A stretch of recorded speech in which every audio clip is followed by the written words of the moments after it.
The dynamics in IT industry are fast changing. How does the world view IT? What is the way forward for the IT industry? And what remains to be done for Indian IT to compete with the best in the world? I have none other than Frank D'Souza of Cognizant joining me right here on ET Now, a bellwether of sorts for the IT industry, and it's only best that we put forward the right questions to him. Frank, thanks a lot for being with us right here at ET Now, and thank you for this interview. You're speaking after a while here in India. I noticed it's been 23 years since you joined Cognizant, about 10 years as CEO. It's over 2 decades in the IT industry. How would you describe the current phase of where IT is? There aren't any easy answers, and everybody seems to be groping in the dark as far as the future is concerned. But from one of the most foremost IT companies, how would you describe this current phase? Supriya, thanks for having me. It's great to talk to you. Look, I would say that the IT industry is going through a transition. We've been through these transitions before, but what I would also say is that the world today is more technology intensive than it's ever been, and continues to become more technology intensive. And so I believe that the best days are ahead. As the world becomes more technology intensive, firms like ours are needed by our clients to help make sense of all this technology, integrate it, and deliver business results for our clients. So, you know, when you say technology intensive, there's obviously something that you're doing right, which the others are not, because it's paying off for you, it's giving you an edge. How have you been preparing for this phase? I mean, I understand that the world is becoming more technology intensive, but the world is also increasingly becoming far more uncertain. It's very difficult to decipher through this world right now. So what is it that you've been preparing for? What is it that you've been doing, which perhaps the others are not? You know, Supriya, in an uncertain world, I think the core skill of a company and of individuals is the ability to sense and then respond quickly. And I think that that's what we do very well at Cognizant. Because we are so intimate with our clients, because we serve a small number of clients and we serve them very deeply, it gives us this inherent ability in the company to sense clients' needs and then respond very quickly, make the changes, make the investments, skill the people in the right way. And I think that's what allows us to stay relevant and to stay ahead of the changing needs. So will you agree with me when I say that your mantra to pass through this phase or to excel in this phase is keep your ears closest to the client? Absolutely. Keep your ears closest to the client and make the investments quickly to stay relevant. You know, you're also coming out of a year that has seen multiple distractions, if I may, that whether it's the case of an activist shareholder like Elliott, who's entered the board, the US elections, hiring that has slowed down, voluntary separations, banking and healthcare, which are the key verticals for you, not being the engines of growth that they were. Will you agree with me that has this been the toughest year as CEO of the last 10? I think it's certainly been a year with challenges, but you know, as a CEO, you face challenges every year. There are different kinds of challenges. Sometimes you have growth challenges, other times you have other kinds of challenges. I think the key is building the team. We have a terrific team at Cognizant, and you know, the team together has executed, I think, extremely well through the last 1 year, but really over the last 23 or 24 years. Indeed, but what has been the biggest challenge of the last 1 year? I mean, I laid out multiple factors that could be called distractions. What was the biggest distraction or a challenge, if I may? You know, I think you put your finger on it earlier, Supriya. I think that I think it took a while for the real nature of digital, the digital opportunity to emerge. And I think during that period of time, there was a lot of uncertainty about where to invest, how quickly to invest. I think over the last 12 or 18 months, the nature of digital demand has become clearer. I think our clients are moving to digital at scale, and that has allowed us to really focus our energies and execute well. And that's where the growth is perhaps going to be coming from. Frank, you know, I'm going to ask you a very specific question on your own board. I mean, you know, Elliott is on the board now. You've always been a board-driven company. Given that, how has the dynamic changed between management and the board now that you have an activist shareholder sitting on your board? Well, actually, Supriya, we don't have an activist on the board. You know, we agreed as part of our agreement with Elliott to induct 2 new board members. They're independent board members. We'll add a third one in 2018. But the board members that we've added, and in fact the whole board, are independent with the exception of me. The rest of the board is independent, and you know, are acting in the best interest of all of our shareholders, not any one group of shareholders. But you know, As the CEO, how big a distraction is an activist shareholder? I mean, in your case, the good thing was that at least what he was asking for and what your intentions to 2020 were in some sense aligned. But even then, how big a distraction it really is? Yeah, I think I can only speak to our engagement with Elliott. It was for a relatively short period of time. As you know, they published their letter in late November. That's right. We announced our agreement with them in mid-February, so a relatively short period of time. I would say to you that our dialogue with Elliott was thoughtful and constructive, and so far from it being a distraction, I actually viewed it as a productive conversation with the shareholder, and we used it as an opportunity to then go out and talk to a broad range of shareholders to make sure that what we were contemplating was largely in line with the goals and objectives of a broad range of shareholders. But would you say it was easy for you to do that because you were doing this in the context of the United States, where there are activist shareholders, where the dynamic does exist? And there's a reason why I'm asking that question. I know you wouldn't want to perhaps comment directly on a competitor, but we saw a similar situation of kinds in Infosys. It did get to a collision stage. The CEO had to quit. So I'm just asking, was it easy for you to manage an activist shareholder vis-a-vis if you were in India? I can't contrast to another situation simply because I haven't been involved. What I would say is that when Elliott first published their letter, as you said, much of what they had outlined in their letter was consistent with the Your thinking, goals as well. our goals as well, and with our thinking. And so the result of that was a good, thoughtful dialogue. Our relationship with Elliott was not contentious. It was a good, thoughtful dialogue. We put our point of view forward. They listened to our views, and we found a good common middle ground, which is what we agreed to in the settlement agreement. What happens in a situation where the goals of a shareholder, an activist shareholder, and the management is not aligned? What happens in a situation like that? Well, in our case, there were some places where that was the case. Exactly they were not exactly aligned. In fact, if you look at the original Elliott letter, their original thinking around margin was higher than our current margin trajectory. Right. We had a good dialogue with them. I think they were willing to listen to our perspective and point of view. We put forward the reasons why we as management believed that 22% by 2019 was the right More margin, pragmatic, and that's where we wound up. So what happens when it's not aligned? For a company like Infosys, and I'm going to quote it just for the benefit of our viewers here, what happens when it's not aligned for a company like Infosys? And what sort of a role can the board play? Because, people have said it is a distraction that the CEO can best avoid. Is it really avoidable? Look, I think that, again, I can't speak to the situation in Infosys, and I won't. Yeah. What I can tell you is that our board took the approach that our responsibility as a board is to all of our shareholders. And so we were absolutely committed to doing the things that we believed were the right things for all of our shareholders. Not for one section of the shareholders, not for a minority shareholder group, but for the entire set of shareholders. This is a theme that was common at Cognizant, because in the days when Cognizant first went public, we had a majority shareholder in Dun & Bradstreet. That's right, yes. And minority shareholders in the public shareholders. And so the board has, from those earliest days, taken the view that their responsibility as board members is to protect the interests of all the shareholders, and that's the approach that we took. I will turn focus and talk to you about the industry dynamics, at least in software outsourcing, and ask you a little bit of a cheeky question. When a competitor faces hurdles, is that an opportunity area for you, or is this really an area that's going to hurt business? So does it help or does it hurt business? I think it's neutral. I think it's in all of our interests to have a good, healthy industry. Our industry is one where there is a tremendous amount of opportunity. It's a very fragmented industry, and so the broad interest, my broad interest, is to have a good, healthy, well-functioning industry.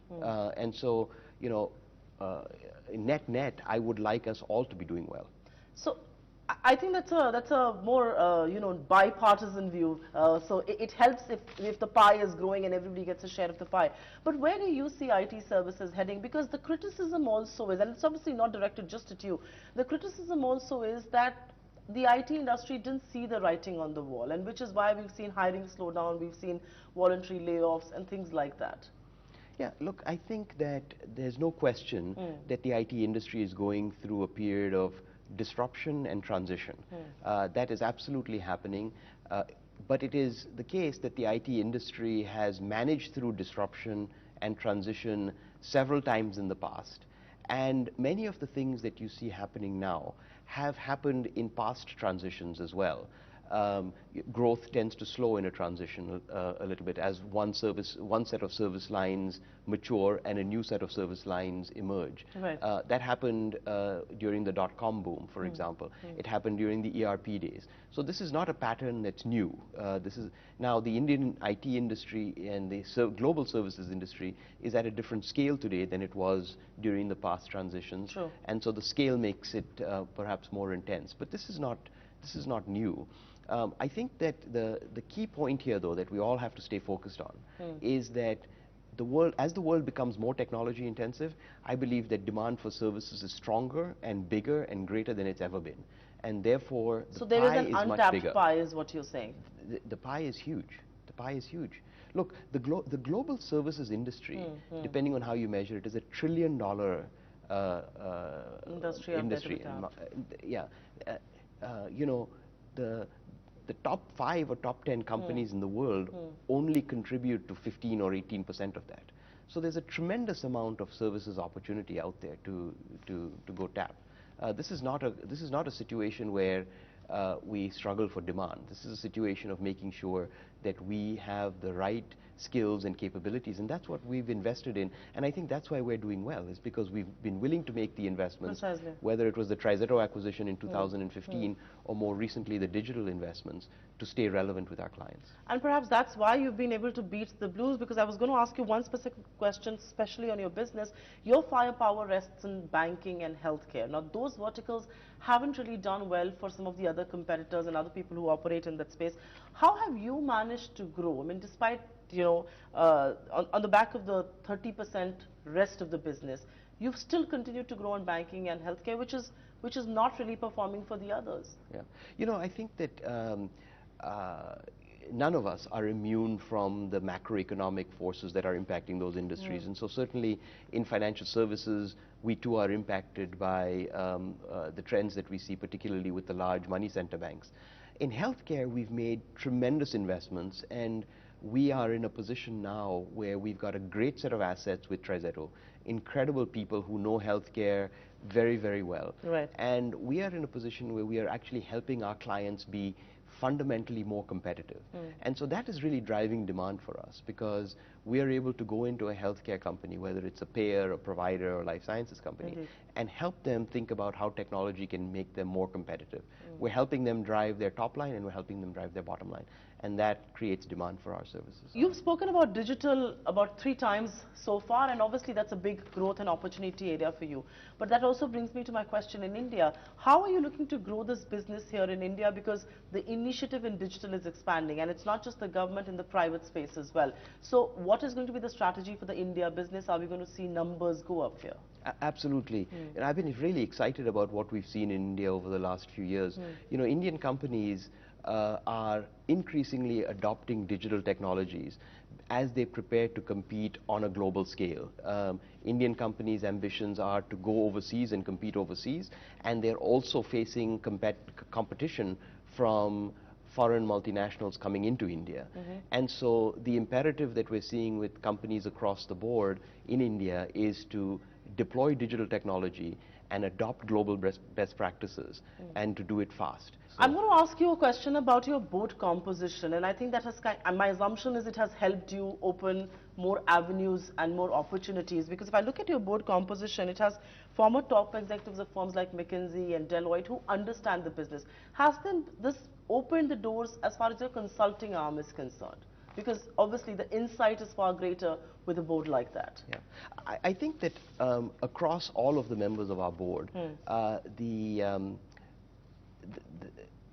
in addition to their role in governance of the company, perhaps the most significant contribution that our board makes is in bringing their wisdom to how we run the business.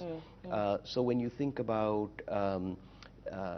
the people on our board that have had consulting experience, they've helped us shape how we think about building Cognizant Business Consulting.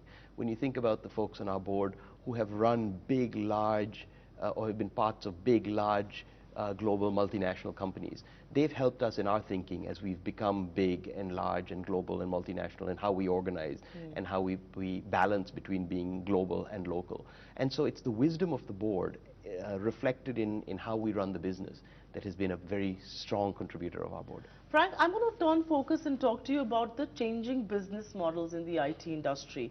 A lot of delivery is shifting out of India, global hiring is happening, but there seems to be a dichotomy here. While the IT services companies are shifting out, the captives are hiring a lot more in India. How will you explain this dichotomy and why is it happening? First of all, I would say, I can't speak for others, but I don't think that in the Cognizant context, delivery is shifting out of India But for a lot of companies it is. A lot of companies are looking to hire overseas, shifting.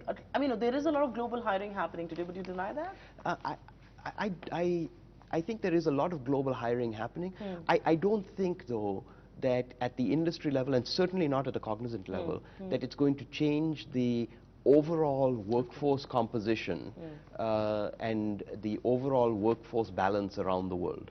I really don't think you're going to see that change meaningfully. Certainly not at Cognizant. World becomes more inward-looking, as more protectionist. One of the narratives, at least in the IT industry, is that one of the solutions is let's hire on-site, let's hire people in the US. And this is the narrative we're picking up from other IT companies. So the concern really is this going to come at the cost of jobs here in India? Because IT as an employer has been a big growth driver. And will that change, was really my question. Yeah, I think that you have to balance a couple of things here. I think that the fact is that the talent pool, that there is a lack of talent, of STEM talent, science, technology, engineering, and math talent, in the US and in many parts of Europe. And so while we and I think our peers will continue to hire as best we can in these local geographies, we're going to have to continue to scale up in other parts of the world to supplement this talent. That is simply the reality. As the world becomes more technology intensive, there simply is not enough technology talent to be able to deploy all of this technology. And so I believe that while those two things are not inconsistent, we will continue to, we've always hired aggressively in the US, we'll continue to do that, but I think we'll supplement that with hiring in other parts of the world as well, and that's always been the model. So you don't believe there is ground for concerns that were raised because we did see some amount of layoffs happen in the Indian IT sector, and people began to question, is that going to change the social dynamic? Because IT is a big employer, there are so many engineering graduates who come out of engineering colleges in India. Is that a concern at all, or you think that's not a concern that the industry should be voicing at this stage? Here's what I would say. I would say, let me first speak to Cognizant, then I'll speak to the industry. Sure. I think at Cognizant, first of all, to be very clear, we've done no layoffs, right? We are going through a period of transition now. In the early part of this year, we went through our normal performance appraisal process, the performance cycle. That's like we've done every year. What I would say about the industry is that the industry is going through a transition. There's no question about that. If the companies in the industry make the necessary investments to stay relevant, I don't believe that you will see a net reduction in jobs in the industry. But there's a big caveat there. The companies in the industry have got to make the investments to stay relevant. How is it to run an outsourcing company in Donald Trump's US? I mean, visas restrictions and policies set aside. Have things changed on the ground? Are clients or customers speaking a different language at all? I think that we have always had with our clients, our clients have always been thoughtful about making sure that what we do together, Cognizant and our clients, is good for their business and good for American workers. That has always been the case. We have come to a point where we are confident that what we are doing is good for the US economy, good for US workers, and good for our clients' businesses, because they need access to talent in order to be able to deploy technology and so on. But are clients talking a lot more of being good for US workers, because that almost seemed to be the narrative when President Trump did come into office? I don't think we're having conversations like that any more than we've always had in the past. So, in the 10 years that you've been CEO, you've beaten Infosys and Wipro in terms of revenues. Is TCS the next target? Because what separates you in terms of revenue is just about $3 to $4 billion. We've never had... You can be candid here. And I am being very candid with you. And I will tell you that we've never had either long, targets in terms of specific competitors. That has never been the goal. But I'm sure the pecking order crosses your mind once in a while. It really doesn't. It really doesn't. Because, the pecking order that we look at is the pecking order in the industries that we serve. Right? So we want to be relevant. We want to be deeply relevant to the customers that we serve. We want to be deeply relevant in the industries that we choose to serve. So, when I thought about healthcare, for example, when we did the TriZetto acquisition, we looked at that and said, that is going to make us a strong player in healthcare. I'm going to ask you a quick question on startups in India. It all started on this whole euphoric note, and there was a lot of irrational euphoria. People thought some of that has waned. We perhaps were just about to see the merger of two of the biggest platforms come together, which was Snapdeal and Flipkart. Didn't happen. But even then, the startup scene in India is booming. What would your word of caution be at this stage, even though some amount of caution has already creeped in? I think the startup, first of all, I would say that it's incredibly gratifying for me, having watched the evolution of technology and the technology industry in India, to see the vibrance of the startup industry and community in India now. It's fantastic. And I think it's, in some senses, it's long overdue.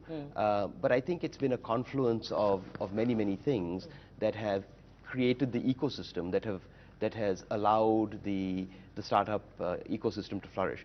I've always believed, from the first time I came to India and in wearing an IT hat in that sense, is that that India has an incredible culture of entrepreneurship. It is really remarkable. And when I compare it to other parts of the world, there is a really strong entrepreneurial spirit here in India. So I think that has been unlocked. Look, the only caution I would say is, look, and this isn't directed at anything specifically.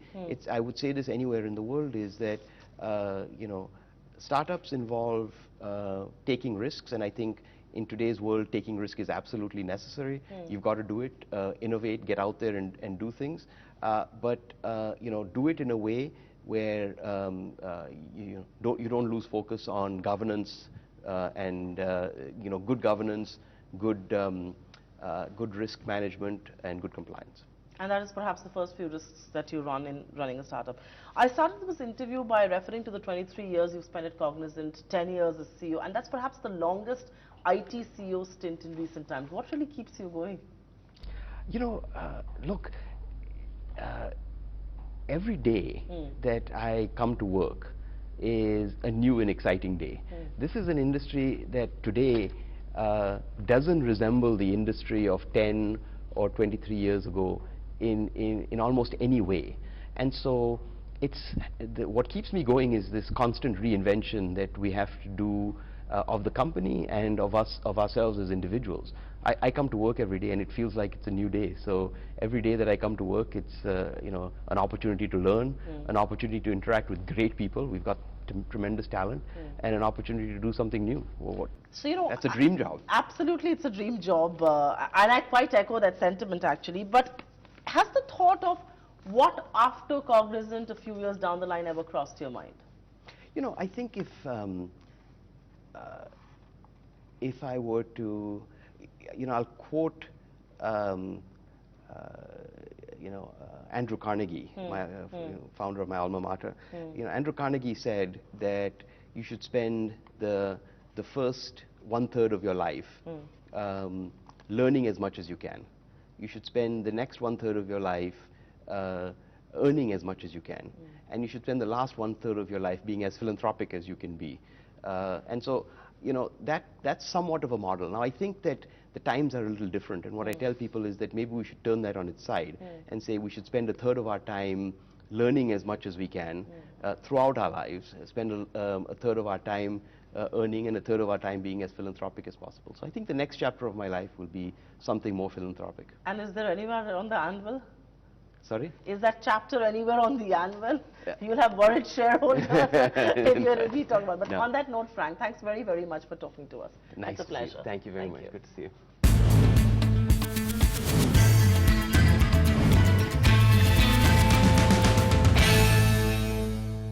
Find us on Facebook at facebook.com/etnow and don't forget to click the like button. You can also follow us on Twitter at etnowlive. To stay updated with all our programming, hit the subscribe button on our YouTube channel by logging on to youtube.com/etnow.